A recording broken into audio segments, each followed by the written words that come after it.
Meus queridos irmãos, minhas queridas irmãs, na primeira leitura do domingo passado, leitura retirada do livro do Êxodo, capítulo 34, versículos de 4 a 9, nós ouvimos Moisés elevar a Deus um clamor, pedindo pelo povo. E Moisés dizendo assim: Senhor, eu sei que este é um povo de cabeça dura, um povo com coração endurecido, um povo mal agradecido. Mas, Senhor, usa de misericórdia para com este povo, perdoa os seus pecados. E Moisés conclui, como nós ouvimos no domingo passado, dizendo: Senhor, mesmo com as nossas faltas, com as nossas fragilidades, este povo é teu, este povo é consagrado a ti, este povo te pertence. Não abandones este povo, não desista deste povo, desta nação. E aí, nós certamente alimentamos no nosso coração este clamor que Moisés fez ao povo, aquele povo que enfrentava uma caminhada, uma travessia tão pesada, tão dura do deserto, e que por isso se distanciava. E nós também, em meio às nossas travessias, aos nossos desertos, nós cremos que nós pertencemos a Deus, somos consagrados a Ele. E na primeira leitura de hoje, nós ouvimos, se na primeira leitura do domingo passado, Deus falava a Deus intercedendo pelo povo, na leitura de hoje, Deus fala ao povo palavras que provêm de Deus. Moisés adverte a este mesmo povo consagrado a Deus, falando: lembra-te de todo o caminho por onde o Senhor teu Deus te conduziu, porque infelizmente nós tendemos a esquecer as coisas boas que nos acontecem, nós tendemos a esquecer as maravilhas que Deus nos realiza, para nos atermos às coisas ruins, para murmurarmos contra aquilo que nós imaginamos que deveríamos ter e o Senhor não nos concede. E Moisés vai nos dizer: lembra-te o quanto Deus é maravilhoso na tua vida, lembra-te o quanto você é especial, lembra-te o quanto Deus te ama. Nós não podemos esquecer que todo o nosso caminho nós somos provados, mas somos provados, somos lapidados, para que nós possamos diariamente darmos o nosso sim a Deus, um sim com convicção, um sim cheio de verdade, de amor e ternura. Deus não nos quer entristecidos, Deus não nos quer obrigados, Ele nos quer por amor, numa entrega, numa liberdade. E nessa primeira leitura vai ficar forte então essa dimensão de um caminho a ser percorrido. O povo de Israel percorreu o seu caminho, outras gerações vieram a este mundo, percorreram o seu caminho, e nós também estamos percorrendo o nosso caminho, estamos peregrinando. Temos um objetivo, temos uma meta, que é o céu, que é estarmos plenamente em Deus. Então, meu querido irmão, minha querida irmã, pense como você tem percorrido o seu caminho, como você tem vivido a sua vida, esse dom tão precioso, porque infelizmente muitos de nós percorremos um caminho chamado assim um caminho ascendente. Padre Marcos, o que é isso? Ora, muitas pessoas querem percorrer um caminho visando alcançar metas cada vez mais altas, querem subir. Existe até um ditado, né? Subir na vida. E tem pessoas que vão percorrendo o seu caminho, visando subir cada vez mais, visando trabalhar, se matar de tanto trabalhar, para adquirir, para construir, para acumular, e vão querendo subir profissionalmente, subir em status, em privilégios, e vão subindo, e com isso parece que vão usando outras pessoas como se fossem degraus para que elas fossem subindo, vão calcando pessoas simples e humildes sobre os seus pés, em troca de uma ganância, em troca de uma soberba, em troca de uma vaidade, vão querendo cada vez mais sobressair em relação às outras pessoas, percorrendo um caminho, buscando cada vez mais se elevar e humilhando outras pessoas. E nós nos esquecemos que o caminho que nos dará a verdadeira paz, a verdadeira alegria, seria um caminho descendente. Ou seja, nós só encontraremos paz quando nós fizermos um caminho para baixo, mergulhando nas profundezas do nosso ser, como diz Santo Agostinho. Enquanto nós visamos e buscamos fora aquele que encontra dentro de nós, nós não teremos paz. É justamente nesse caminho, nesse retorno a nós mesmos, nesse estar presente em oração com esse Deus e Senhor que habita em mim, esse Deus que quis fazer em mim a sua morada. É somente quando eu esqueço, deixo de lado essas vaidades, essas coisas terrenas, não que elas não nos sejam necessárias. Seja verdadeiro com você mesmo, não deturpe as minhas palavras, não deturpe a minha interpretação, porque infelizmente tem pessoas que querem fazer isso. Padre, é necessário trabalhar. Não estou dizendo isso. Quem é vaidoso, quem é arrogante e prepotente, que examine a sua consciência e pense no que você já fez ou no que você anda fazendo com as pessoas ao seu redor. Porque podemos trabalhar, podemos obter as coisas na simplicidade e na humildade. Temos realmente o que é necessário para vivermos, sem tantas ganâncias, sem tanto acúmulo, pois para viver, nós não necessitamos de tantas coisas. E quando nós fazemos esse caminho de retorno, desse mergulho na nossa interioridade, nós certamente conseguiremos perceber a beleza de quem somos e não do que temos, a beleza daquele Deus a quem servimos e não das pessoas que nos paparicam e que nos servem. Que nós tenhamos a coragem de retornar ao nosso primeiro amor, de retornar e de nos encantarmos com a simplicidade da vida, que nós possamos retomar a intimidade e a familiaridade com a palavra de Deus. Por fim, no Evangelho de hoje, Evangelho de João, capítulo 6, versículo de 51 a 58. Evangelho esse que nós ouvimos o Senhor Jesus afirmar categoricamente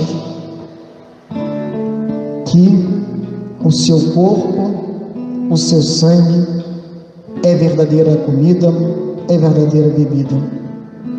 E aqui, meu irmão, minha irmã, sobretudo para muitos católicos vacilantes na sua fé, perdoe-me a minha sinceridade, mas você deveria se tornar um pouco mais inteligente. Padre, não estou querendo ofender, mas eu estou querendo dizer a muitos católicos: sejam mais inteligentes, peçam a Deus a sabedoria. Sabedoria é um dom, e que talvez muitos católicos não estão sabendo ter, porque não sabem pedir, e se deixam levar, gente, por palavras, por discursos tão vazios, tão sem fundamento na Sagrada Escritura, que eu não consigo compreender como ainda existem pessoas que se dizem católicos e que não creem que verdadeiramente nós comungamos corpo e sangue do Senhor Jesus. Como existem tantas pessoas que falam que nós devemos ser fiéis e observar as Sagradas Escrituras, e essas mesmas pessoas não leem com atenção as advertências que a própria palavra vai nos dizer, para que nós tomemos cuidado com os falsos profetas, porque eles viriam iludindo, enganando, usando o nome do Senhor. É tão óbvio, é escancarado esses falsos profetas no nosso tempo, e poderíamos elencar vários nomes sem termos nenhum perigo de estarmos levantando falso testemunho, porque as suas atitudes, as suas pregações, a sua ganância escancaram e comprovam tudo o que eu estou dizendo. Mas ainda tem pessoas que vão atrás e buscam esses falsos profetas. Quantas ditas doutrinas cristãs que vão dizer que não existe comer e beber o sangue do Senhor Jesus, que simbolizam e celebram uma santa ceia com um pão e um suco de uva, e dizendo que é um símbolo e nada mais. E tem pessoas que perdem o seu tempo comendo pão e bebendo suco de uva, quando poderia se alimentar da verdadeira comida, da verdadeira bebida, corpo e sangue do Senhor Jesus. É de entristecer, é de envergonhar pessoas que se deixam levar por tais discursos. Meu irmão, minha irmã, se ampare na Sagrada Escritura. Nós possuímos 4 relatos, 4 evangelhos. Nesses 4 evangelhos, os 4 evangelistas falam da Eucaristia. Se fosse algo tão desnecessário, não estaria presente nos 4 evangelhos.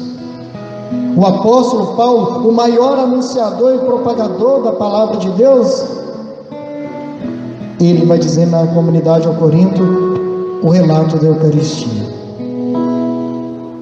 Como que algo tão precioso e tão enfatizado pelos 4 evangelistas, pelo apóstolo Paulo, seria algo simplesmente simbólico? Pensa um pouquinho, use o seu raciocínio para pensar as coisas do alto. Jesus, por exemplo, na parábola do semeador, ele relata uma parábola e depois ele mesmo explica essa parábola, dizendo o que ela significa. E nós ouvimos dizer que o Senhor Jesus falava muitas vezes em parábolas e depois ele as explicava. Se aqui fosse uma parábola, meu irmão, minha irmã, tenham certeza, Jesus faria questão de explicá-la. Se fosse para simbolizar, Jesus iria dizer que era um símbolo, que as pessoas não precisariam se escandalizar. Mas Jesus, ele afirma categoricamente. Os judeus da sua época, como muitos hipócritas da nossa, discutiam entre si como é que ele pode dar a sua carne a comer. Tanto da palavra, no Evangelho de João, capítulo 14, versículo 6, Jesus vai dizer: eu sou o caminho, esse caminho que nos aproxima do Pai. Eu sou a verdade, o pai da mentira é o diabo. Em Jesus não há falsidade, e eu sou a vida plena. Então Jesus, que é pura, é a plena verdade. Meu querido irmão, minha querida irmã, Jesus enfatiza: em verdade, repete, em verdade eu vos digo. São palavras do mestre. Se você quer seguir a outro mestre, outros falsos profetas, você tem que rever a sua consciência, porque nós, enquanto católicos, verdadeiros católicos, nós seguimos o nosso único mestre e Senhor, o Senhor Jesus. Então disse Jesus: em verdade vos digo, se não comerdes a carne do Filho do Homem e não beberdes o seu sangue, não tereis a vida em vós. Quem come a minha carne e bebe o meu sangue tem a vida eterna, e eu o ressuscitarei no último dia. E ainda prossegue: porque a minha carne é verdadeira comida. O que vocês, católicos vacilantes ou pessoas hipócritas, ainda não compreenderam? Porque a minha carne é verdadeira comida, não simboliza, é verdadeira comida. O meu sangue é verdadeira bebida, verdade, verdade. Quem come a minha carne e bebe o meu sangue permanece em mim e eu nele. E finaliza. E aqui eu penso que se eu já estava argumentando, e eu penso que não teria como outro vir desfazer todos esses argumentos, porque não é uma questão de vaidade minha, porque são argumentos retirados das Sagradas Escrituras. E Jesus conclui: este, o meu corpo, é o pão que desceu do céu. Jesus é o único descido do céu, Ele é o Verbo encarnado. Não é como aquele, e aí Jesus diferencia a sua carne, o seu sangue, de outra comida, de outra bebida espiritual que o povo recebeu. Não é como aquele que vossos pais comeram e eles morreram. Aquele que come este pão, este corpo, viverá para sempre. Então, meu querido irmão, minha querida irmã, eu penso que já é o suficiente para que nós possamos reverenciar o corpo e o sangue do Senhor Jesus. E nesses tempos que muitas pessoas não podem comungar desse corpo e desse sangue, que verdadeiramente você agora possa perceber o quanto lhe faz falta comungar corpo e sangue do Senhor Jesus.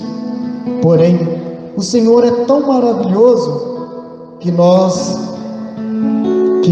que estamos aqui presentes, simbolizando este corpo místico do Senhor Jesus, nós que comungamos o seu corpo e o seu sangue, nós alimentamos todo o corpo que é a sua igreja, e espiritualmente também vocês são alimentados, porque a Eucaristia continua a ser celebrada. São centenas de padres no mundo inteiro celebrando a Eucaristia, centenas de leigos no mundo inteiro, os poucos que podem participar comungando do corpo e sangue do Senhor. Então a nossa igreja continua nutrida, continua alimentada, e são milhares e milhares de pessoas que podem adorar o Senhor Jesus. E é essa solenidade que nós celebramos hoje, podermos adorai adorar o Senhor, adorar o pão vivo descido do céu. E você que está ausente da comunhão eucarística, tenha certeza, você está ausente da comunhão eucarística presencialmente, mas Cristo nunca esteve ausente da sua vida e nunca estará. Creia, quando nós comungamos, quando nós o adoramos, mais do que nunca Jesus chega até você. Ele é o Senhor dos senhores, Ele transpõe todas as barreiras. Você está impossibilitado de se aproximar do banquete eucarístico presencialmente, mas nada impossibilita, nada impede o Senhor de chegar até você. Você não o alcança presencialmente, mas Ele o alcança, Ele o preenche por inteiro. Esta é a nossa fé, fé que nos alimenta, fé que nos fortalece, fé que há mais de 2000 anos sustenta a humanidade. E por fim, meu irmão, pense que Deus seria este, que há mais de 2000 anos deixaria uma mentira se manter. Mentira não se mantém, a mentira ela vem à tona e envergonha aqueles que a cometem. Se nós o que celebramos fosse uma mentira, certamente Deus não permitiria que essa mentira continuasse. Que Deus mesquinho seria esse, que deixou com que mais de 20 séculos, gerações após gerações, tivessem sido enganadas. Que Deus seria esse, que há mais de 2000 anos fizesse com que uma mentira prevalecesse na história da humanidade. Pense um pouquinho, o que é de Deus permanece. e o que é de Deus nós estamos celebrando. O que é de Deus nós já bem sabemos, é a sua igreja solidificada sobre o apóstolo Pedro. Tu és Pedro, e sobre esta pedra eu edificarei a minha igreja, e nem o poder dos infernos prevalecerá sobre ela. Nada prevalecerá sobre a verdadeira igreja de Jesus Cristo.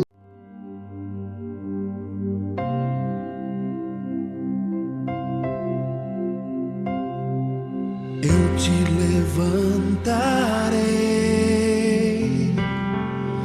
eu te levantarei, filho amado, filho querido.